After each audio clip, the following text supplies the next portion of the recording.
Si Mary Grace Piatos po ba ay totoong pangalan ng isang tao? Si Mary Grace Piatos ay masasagot doon sa impeachment trial. Ayaw siya pag-usapan ng defense team kasi pinuunan nila yung defense sa confidential funds. So, ang pinayagan lang sa akin na ikwento ay yung timeline at ipakita sa mga tao paano ba nag-develop itong impeachment kay Inday Sara. Yung Mary Grace Piatos at iba-iba pang nilang sinasabi, nandito din yun sa timeline natin, makikita ninyo, ay may sagot. Pero gusto ng mga abogado sumagot doon sa tamang venue. Dahil confidential funds protektado ng batas. Hindi ka basta-bastang, kasi nga sinasabi ko kanina sa discussion, ang confidential funds, pinoprotektahan niya ang national security natin at yung buhay ng mga tao na merong impormasyon na makakasira ng seguridad ng bansa. So hindi po sa ayaw niyong sagutin ito, ngunit dahil may batas na hindi pwedeng sagutin ang laman ng confidential Yes, funds. may batas. In fact, madami sa kanila sa House of Representatives ang nag-violate nung batas na yon. And mako-compromise, VP, yung operations kapag inilabas tong information na ito. Hindi lang yung operations, pero mako-compromise yung security sector ng gobyerno natin. Kasi mag-i-explain kami kung paano nag-ooperate ang intelligence operation ng gobyerno. Makikita ng NPA, makikita ng makabayan, kaya takot ang makabayan sa confidential funds kasi alam nila na ginagamit yon para bumili ng impormasyon kung paano ginagawa yung recruitment, paano umaakyat sa bundok yung mga bata, mga ganon. Natatakot silang mabuking. Pag sinabi ko umakit sa bundok, nagiging NPA. Oo. Tsaka parang kaya nila gustong malaman yung kung saan napupunta, paano ba ginagamit, para malaman nila yung galawan, strategy ng gobyerno, paano nag-gather ng intel sa kanila, and paano sila ino-operate. Para ibahin na Tama ba? nila. Oo. So delikado yun para dun sa mga taong nagbibenta ng mga information. Kasi itong mga binibilan nyo ng information na to, nasa loob sila mismo ng organisasyon na yun. Oo, kasi, tulad ko, magkasama tayo, diba? So, pare-pareho yung alam natin na impormasyon. So, bakit ko pa bibilhin yung impormasyon mo? Alam ko na yun Diba? Kanino ba ang impormasyon na hindi ko alam? Doon sa mga illegal. Doon sa kalaban, kumbaga. Diba? So, doon ka bibili sa loob. Or, doon sa mga nakapalibot sa kanila. Na hindi man directly involved, pero may alam sa kung ano yung ginagawa nila.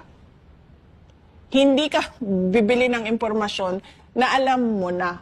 Ang bibilhin mo na impormasyon dyan, yung hindi mo alam na nandun sa loob. Kasi paano mo ba sila mahuli? Paano mo ba matarget yung project mo kung hindi mo alam anong ginagawa noong kalaban?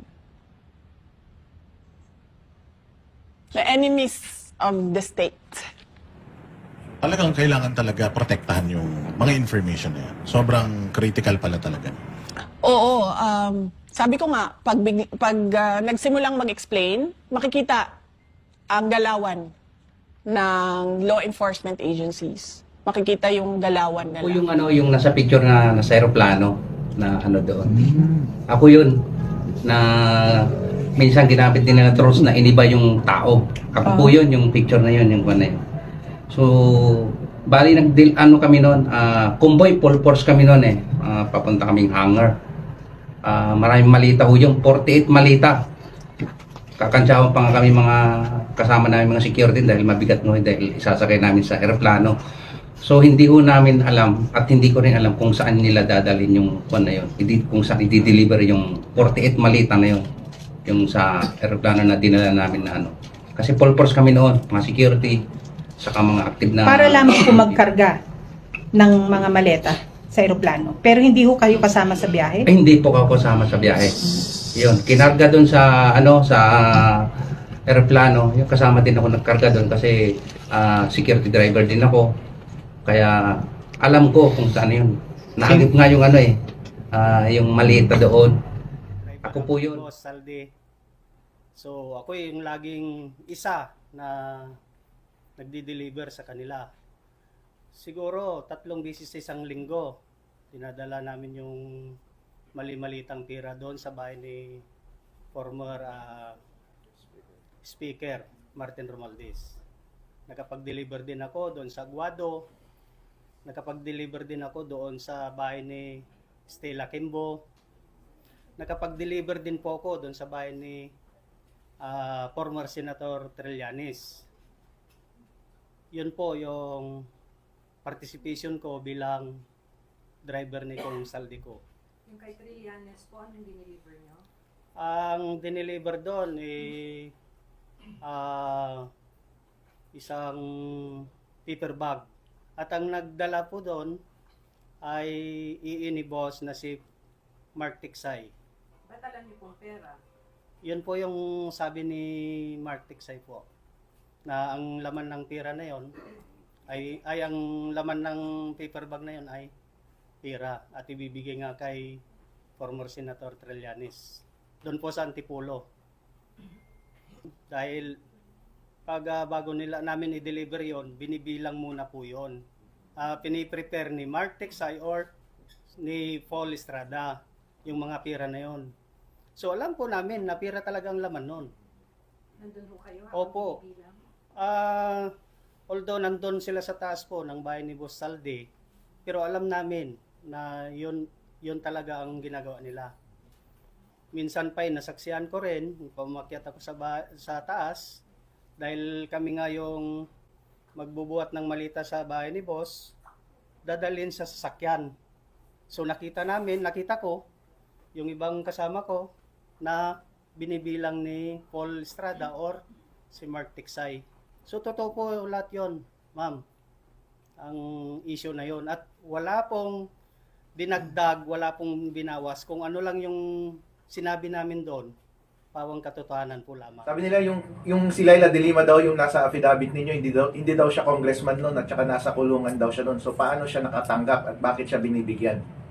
Hindi, nung nakita ko sa 2 beses pumunta sa townhouse. 2 beses siya nakipag-meeting po dyan. May natanggap po siya. Alam nyo kayong dahilan bakit siya nakikipag-associate kay Saldico? So, hindi ko na masyado, kasi kami, hanggang security level lang kami. Pero nakikita namin na yung lahat ng tao na pumupunta sa engagement na meeting ni boss, alam namin kasi nandyan na po kami sa perimeter. Mga kapatid, mga kumakalimutan, kung kayo ang magdi-decide, kayo, grupo ninyo, saan nyo gustong mabilis na humantong itong usapin? Kung kayo magdi-decide saan nyo gusto? Gusto nyo bang humarap sa Congress, sa Senado? Gusto nyo bang humarap sa taong bayan? Kayo mismo, ano yung nararamdaman nyo? Kasi hindi pwedeng humaba itong labanan. The more days na nag-extend ito, damaging sa inyo at damaging sa taong bayan. Ulitin ko yung tanong ko, kung kayo ang magdi-decide, saan gusto nyo humantong ito para mabilis matapos ang laban ng bayan? Sa amin gusto na namin matundukan ito, matapos na, maaksyonan na agad, para hindi na tayo hahaba. Yan lang po, sir. Saan gusto nyo aksyon? Sir, taong bayan na lang siguro yung magdesisyon kung ano yung nararapat para sa mga anomalyang nangyari sa kwan natin. So, ang sinasabi nyo, wala rin kayong tiwala sa anuman sangay ng gobyerno na mag-iimbestiga. So, ang panawagan ninyo, taong bayan na ang dapat umaksyon. Oo, sir. Oo, sir. Marines! Uwa!